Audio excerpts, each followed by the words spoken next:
जय श्री कृष्ण। गीतांक 126 श्रीमद् भागवत गीता 6वां अध्याय आत्मसंयम योग श्लोक 6.33 से 6.35 तक। ध्यान योग, अर्जुन की मान्यता व मन के निग्रह के उपाय। प्रस्तुति योगियांश रमेश चंद्र भार्गव।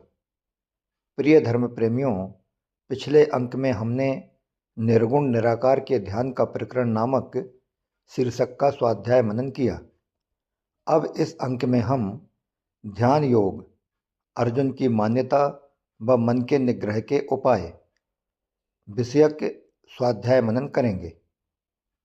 श्लोक 6.33 अर्जुन उवाच यो यम योगस्त्वा प्रोक्तः साम्येन मधुसूदन एतस्य हम न पश्यामि चंचलत्वात् स्थितिम स्थिराम।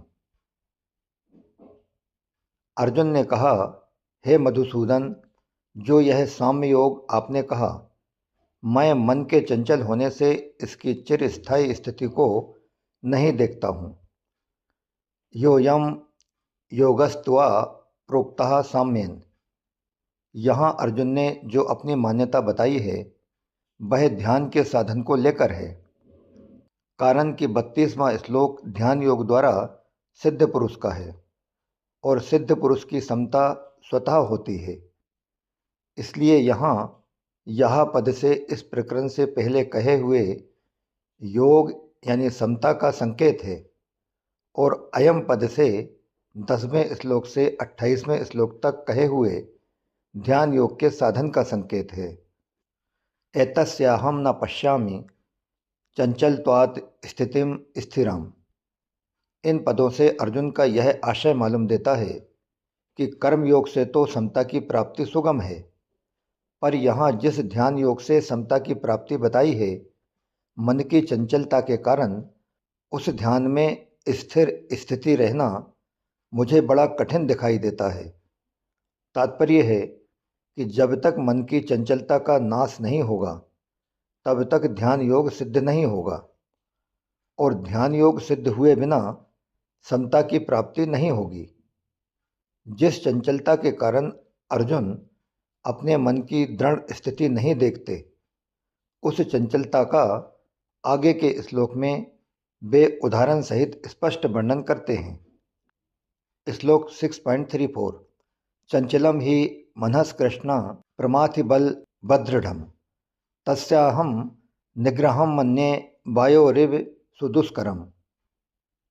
क्योंकि हे कृष्ण, यह मन बड़ा ही चंचल और प्रमथन स्वभाव का तथा बलवान और जिद्दी है, उसका निग्रह करना मैं वायु के समान अति दुष्कर मानता हूँ। चंचलम ही मनः कृष्ण प्रमाथि बलभद्रढ़। यहाँ भगवान को कृष्ण संबोधन देकर अर्जुन मानो यह कह रहे हैं कि हे नाथ, आप ही कृपा करके इस मन को खींचकर अपने में लगा लें, तभी यह मन लग सकता है। मेरे से तो इसका वश में होना बड़ा कठिन है, क्योंकि यह बड़ा ही चंचल है। चंचलता के साथ साथ यह प्रमाथी भी है, अर्थात यह साधक को अपनी स्थिति से विचलित कर देता है। यह बड़ा जिद्दी और बलवान भी है।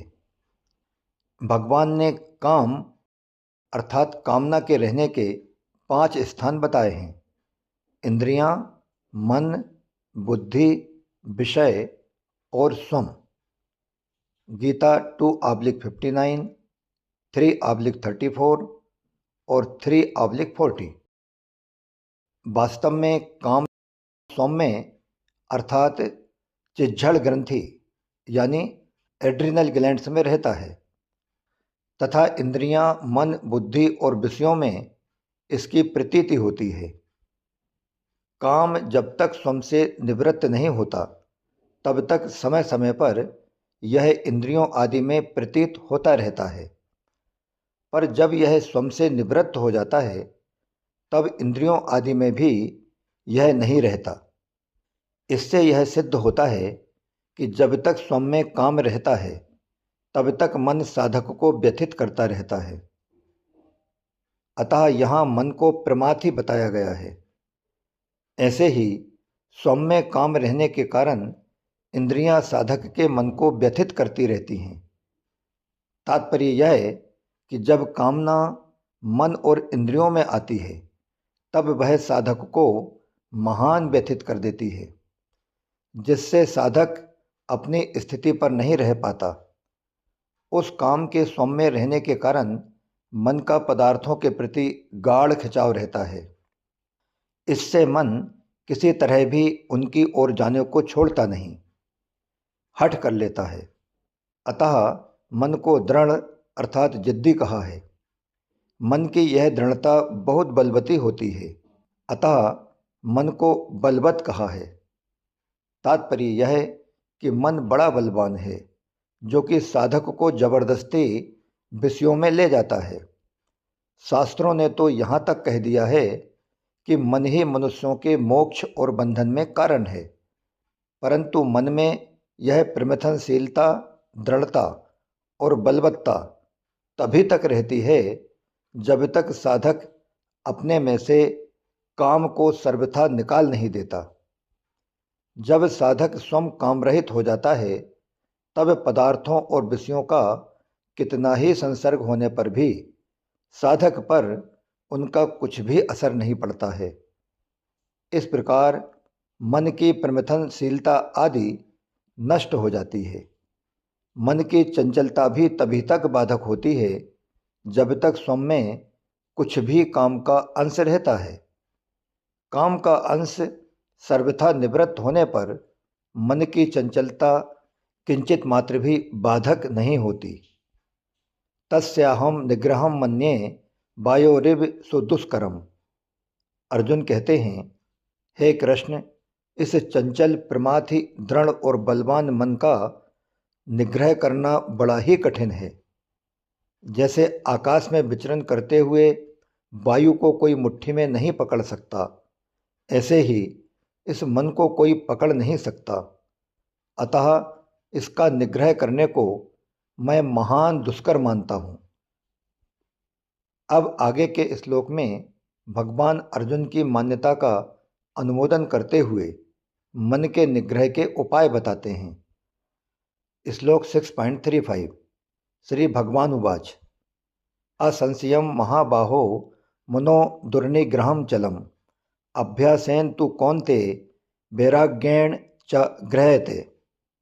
श्री भगवान कहते हैं, हे महाबाहो, निसंदेह मन चंचल और कठिनता से बस में होने वाला है, परंतु हे कुंती नंदन, उसे अभ्यास और वैराग्य के द्वारा बस में किया जा सकता है। असंशयम महाबाहो मनो दुर्निग्रहम चलम। यहाँ महाबाहो संबोधन का तात्पर्य सूरवीरता बताने में है, अर्थात अभ्यास करते हुए कभी उकताना नहीं चाहिए। अपने में धैर्यपूर्वक सूरवीरता रखनी चाहिए। अर्जुन ने पहले चंचलता के कारण मन का निग्रह करना बड़ा कठिन बताया। उसी बात पर भगवान कहते हैं कि तुम जो कहते हो वह एकदम ठीक बात है, निसंदिग्ध बात है, क्योंकि मन बड़ा चंचल है और इसका निग्रह करना भी बड़ा कठिन है। अभ्यासेन तु कौन्ते वैराग्येण च गृह्यते। अर्जुन की माता कुंती बहुत विवेकवती तथा भोगों से विरक्त रहने वाली थीं। कुंती ने भगवान श्री कृष्ण से विपत्ति का वरदान मांगा था। ऐसा वरदान मांगने वाला इतिहास में बहुत कम मिलता है। अतः यहाँ कौन्ते संबोधन देकर भगवान अर्जुन को कुंती माता की याद दिलाते हैं कि जैसे तुम्हारी माता कुंती बड़ी विरक्त हैं, ऐसे ही तुम भी संसार से विरक्त होकर परमात्मा में लगो, अर्थात मन को संसार से हटाकर परमात्मा में लगाओ। मन को बार बार ध्येय में लगाने का नाम अभ्यास है। तात्पर्य यह है कि अभ्यास निरंतर होना चाहिए और अपने ध्येय में महत्व तथा आदर बुद्धि होनी चाहिए। इस तरह अभ्यास करने से अभ्यास दृढ़ हो जाता है। अभ्यास के दो भेद हैं।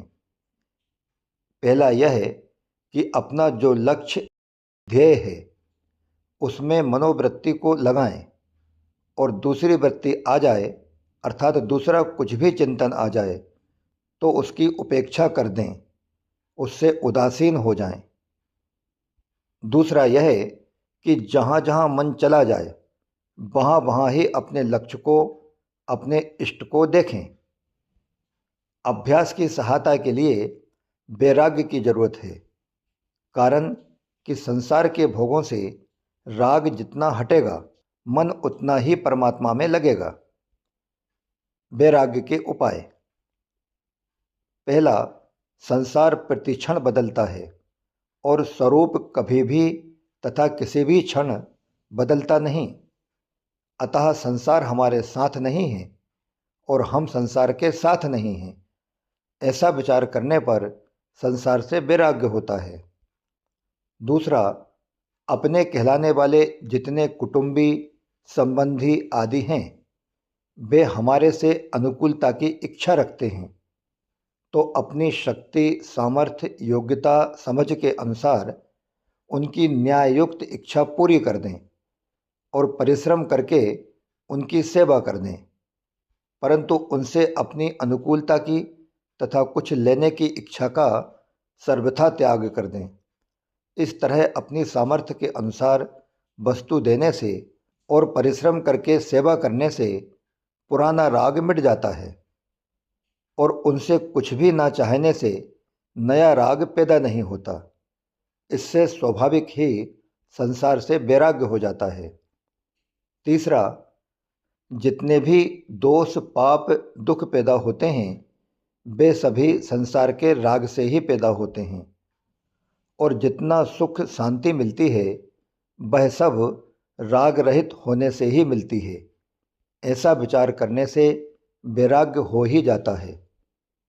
इस प्रकार ध्यान योग अर्जुन की मान्यता व मन के निग्रह के उपाय विषयक गीतांक 126 यहीं समाप्त होता है। इसके बाद अब आगे हम अगले अंक अर्थात गीतांक 127 में ध्यान योग, भगवान का मत, अर्जुन के प्रति प्रश्न एवं समाधान, इस विषय को जानेंगे। जय श्री कृष्णा। योगी अंश रमेश चंद्र भार्गव।